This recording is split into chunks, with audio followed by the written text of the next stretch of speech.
Senhores presidentes, colegas da mesa, do plenário, minhas saudações igualitárias.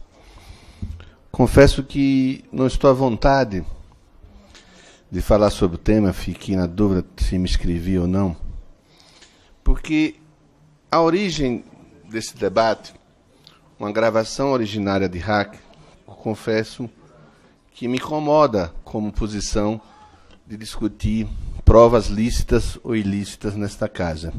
Já me manifestei várias vezes sobre elas. Mas conforta-me, ouvindo vários conselheiros, de que devemos responder às nossas ações com a história dessa casa, com os 80 anos dessa casa.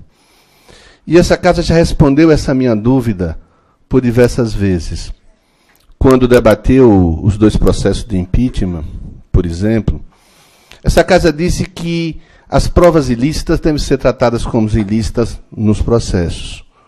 Mas se os fatos nela revelados não são negados pelas pessoas públicas, ao contrário, são confirmados pelas pessoas públicas, esse fato da confirmação da autoridade pública sobre o que é divulgado deve ser investigado. Esse foi o raciocínio, inclusive, que fundamentou o pedido do impeachment do presidente Michel Temer. Não se adentrou da necessidade ou não de averiguar aquela gravação, mas como o presidente Temer, então, confessara o diálogo, a confissão foi a base do nosso debate.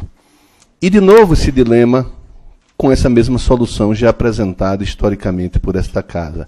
E eu vou falar de algumas posições históricas para que, não sendo eu iluminado, a história possa nos iluminar. Quando nós discutimos, no vários processos, o presidente Busato aqui, como testemunha, nós já pedimos várias vezes afastamento de autoridades. Não essa é a primeira, nem será a última. Já pedimos afastamento de magistrados que se mostraram imparciais, parciais. Eu, no caso da Operação Castelo de Areia, pedi o afastamento do magistrado, porque revelado ali os abusos cometidos na prova, na obtenção de prova, que, aliás, Satyagara também, que for anulada pelos abusos apresentados. E essa casa já pediu afastamento de presidente do Senado, presidente do Supremo. Não é a primeira vez que nós nos deparamos com um abuso de autoridade e a nossa reação é buscar o afastamento das pessoas. Não será a última também. O debate que fica, então, quando as pessoas que são publicizadas deparando com atos ilegais, e eles dizem assim: o que eu fiz não foi ilegal, o que eu fiz foi normal. Não há nas gravações, nos fatos que são divulgados, nenhuma anormalidade de comportamento. As duas autoridades dizendo isso, Ministério Público e magistratura. Não se nega o fato. Ao contrário, diz que esse fato é normal. E é sobre isso que nós temos que debater. É normal o Ministério Público pedir ao juiz que prenda uma testemunha que fora solta pelo Supremo para que possa ter uma delação premiada, favorecendo a sua tese? E assim é feito. É normal um juiz pedir ao Ministério Público que afaste uma procuradora porque não sabe perguntar, e não sabendo perguntar poderá causar benefício ou malefício ao processo segundo a sua própria ótica?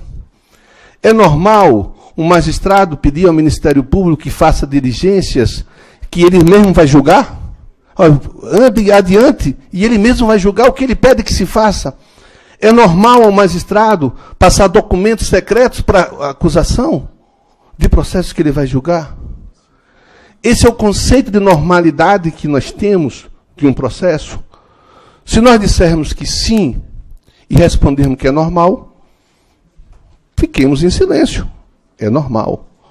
Se nós dissermos que não, e a história nos diz que não, e a Constituição diz que não, e a nossa vida diária como advogado diz que não, que é errado, que é criminoso, o conluio que se fez ali. Eu não estou falando de amizade entre juízes e promotores, advogados e promotores, nós somos amigos, saímos das mesmas escolas, dos mesmos lugares, frequentamos lugares comuns, mas o conluio é crime. A ofensa do direito é crime.